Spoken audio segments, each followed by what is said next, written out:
Todavia, não seja como eu quero, mas como tu queres. Jesus levantou-se para falar com seus amigos, mas viu que eles estavam dormindo. Então, nem uma hora pudestes velar comigo?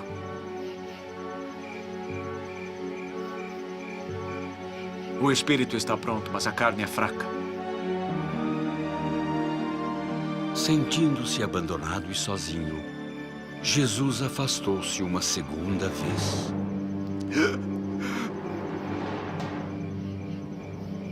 Pai, se não podeis afastar este cálice, faça-se a tua vontade. Em muitos aspectos, eu acho que o jardim é um ponto crucial. Ele realmente argumenta com o seu pai sobre o cálice do julgamento que tinha que beber. Mas aqui, ele está há horas onde a sombra da cruz está sobre Jesus. Não há como escapar. E ele tem que fazer uma escolha, porque Deus nos criou com essa escolha, e ele escolheu entregar sua vida.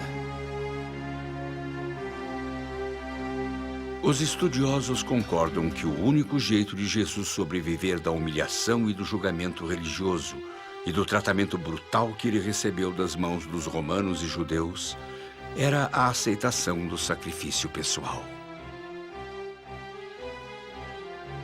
Quando nós vemos o julgamento de Jesus Cristo, nós não vemos uma pessoa triste ou em pânico ou que está lutando.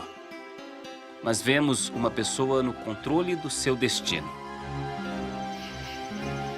De novo, Jesus voltou aos discípulos e os encontrou ainda adormecidos. Confuso, perturbado e abandonado, ele voltou a orar uma terceira vez, tamanha era a sua agonia. O Evangelho de Lucas afirma que Jesus suou sangue.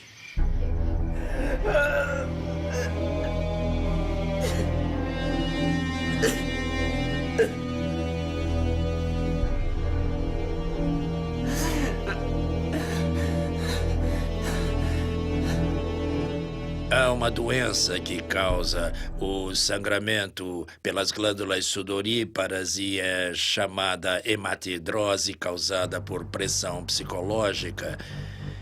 E nessas circunstâncias, essa condição pode fazer com que as veias liberem o sangue. Jesus levantou-se e Judas entrou no jardim com 2 soldados romanos mandados pelos membros do Sinédrio. Judas havia dito aos soldados que ele identificaria Jesus beijando-o. Judas aproximou-se de Jesus e olhou em seus olhos. Amigo, aqui vieste. Eu te saúdo, mestre.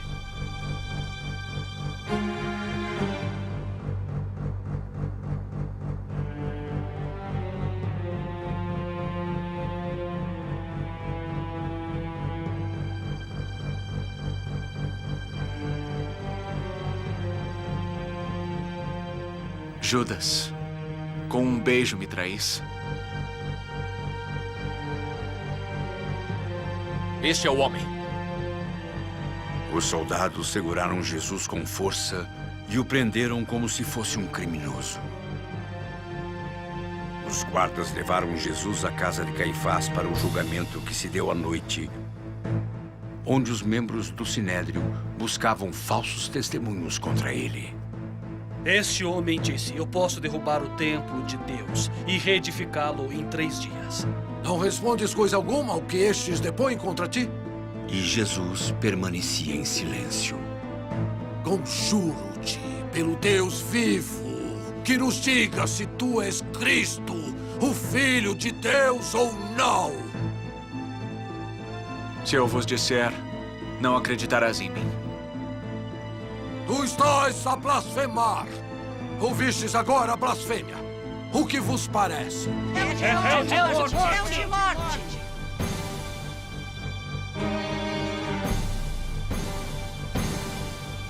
As pessoas com raiva cuspiam e o esbofeteavam.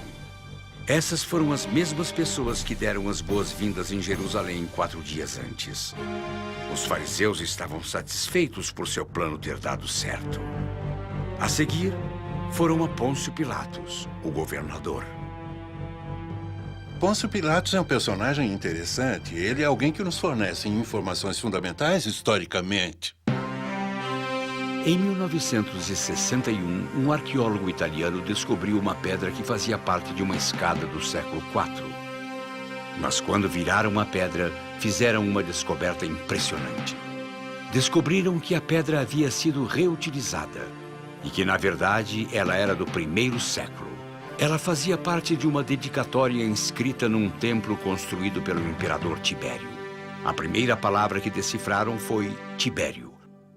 Mas o que veio depois foi mais esclarecedor. As próximas linhas são bem claras quando dizem Pôncio Pilatos, o governador da Judéia.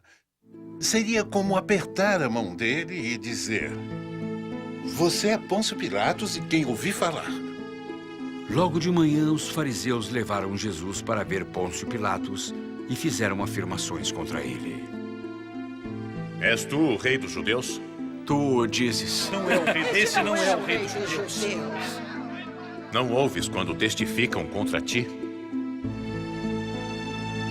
Mas Jesus permaneceu em silêncio. Eu não creio que esse homem cometeu algum crime. Ele incita o povo desde a Galileia até aqui. Mas ele enganou as pessoas da Galileia até aqui. Ele é um galileu. Ele Então é um o trouxeram galileu. ao lugar errado. Levem-no a Herodes. A Herodes! A Herodes! Assim, Caifás e os soldados levaram Jesus a Herodes. Não era o mesmo Herodes da história da Natividade.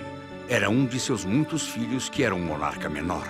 Herodes também é uma figura histórica. Para aqueles que se interessam por moedas, eu devo dizer que há várias delas.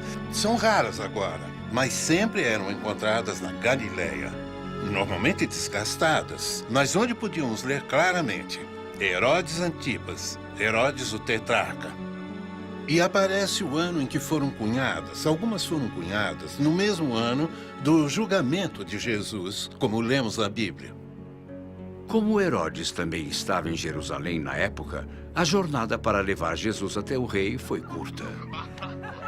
Herodes ficou contente em conhecer o homem de quem todos estavam falando. Então este quem é?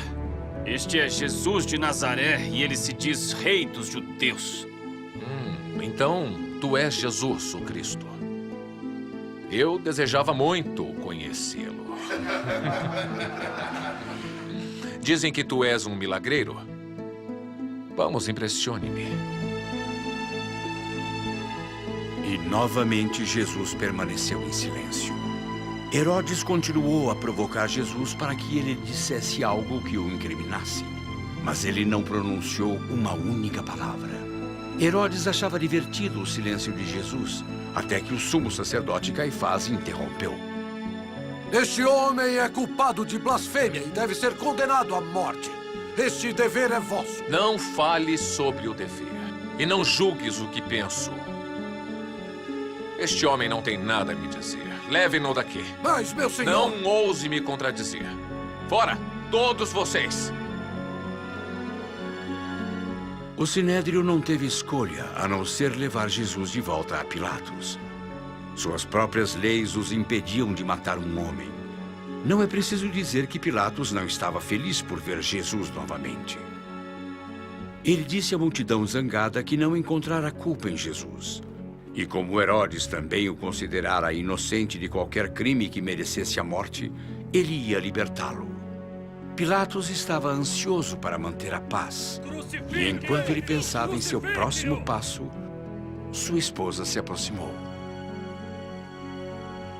Disse para ele não fazer nada com Jesus, porque ela havia tido um pesadelo com ele. Era costume Pilatos soltar um prisioneiro a cada ano por ocasião da Páscoa judaica. Vós quereis libertar esse assassino? Ou este homem que não cometeu crime algum? Barrabás! O Liberte que Barrabás! farei então com Jesus de Nazaré?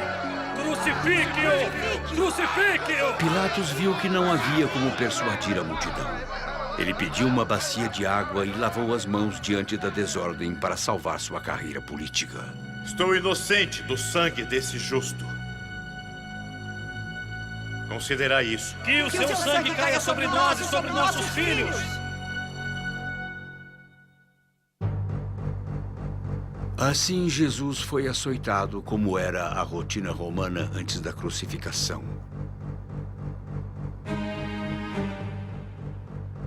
O açoitamento romano era realizado com um chicote feito de várias tiras de couro, com diversos pedaços de ossos afiados, tendo nas extremidades esferas de metal.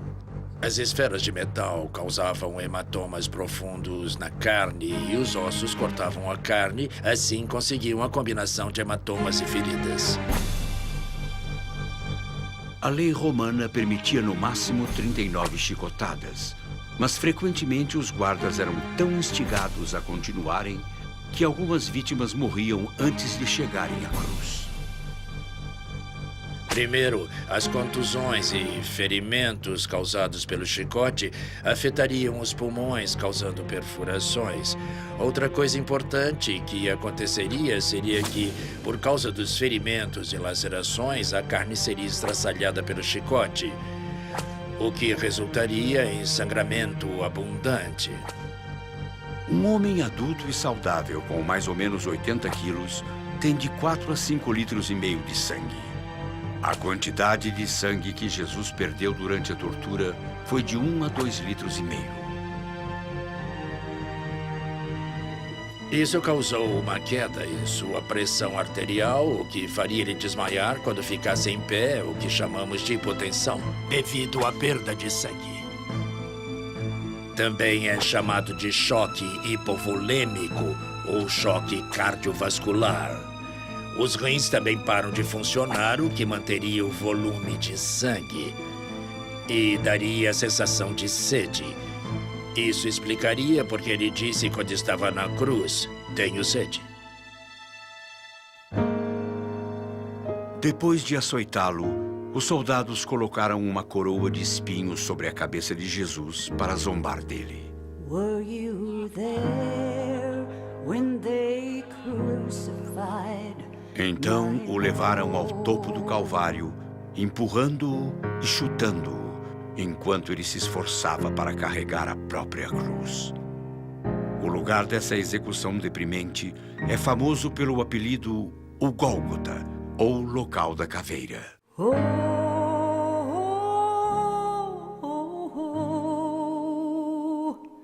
Sometimes it causes me to tremble, tremble, tremble. Were you there when they crucified my Lord?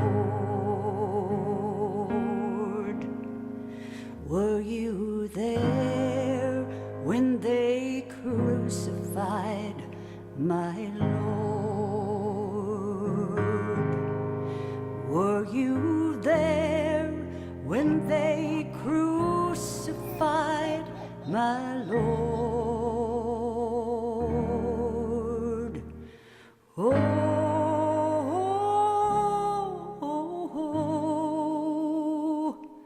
sometimes it causes me to tremble, tremble, tremble. Were you there when they crucified my Lord?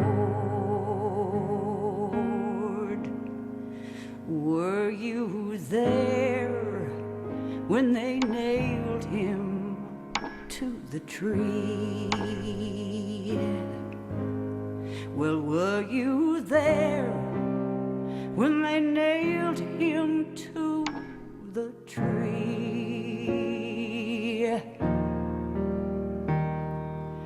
Oh,